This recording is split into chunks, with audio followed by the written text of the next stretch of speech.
Koti la kuokoa maisha lililovaliwa na manusura wa janga la Titanic zaidi ya karne moja iliyopita linatarajiwa kuuzwa kwa hadi dola 473,000, takriban shilingi bilioni 1.23 za Kitanzania katika mnada ujao. Mauzo yanayotarajiwa kuonyesha jinsi dunia bado inavutiwa na moja ya ajali mbaya zaidi za baharini katika historia. Kifaa hicho adimu kilivaliwa na Laura Mabel Francatelli, abiria wa daraja la kwanza aliyenusurika kuzama kwa meli hiyo mwaka 1912. Alivaa koti hilo lililotengenezwa kwa turubai iliyojaa vipande vya koki alipokuwa akitoroka ndani ya mashua ya uokozi namba 1 baada ya meli hiyo kugonga barafu katika bahari ya Atlantic kaskazini.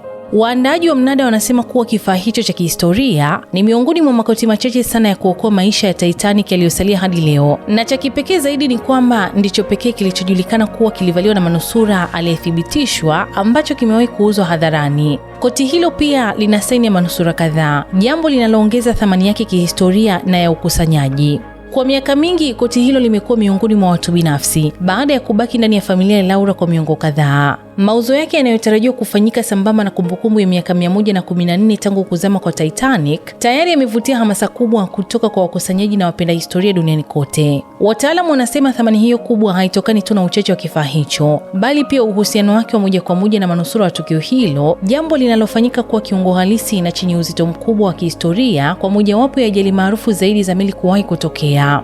Mimi ni Bahati Limo na hii ni Simulizi na Sauti.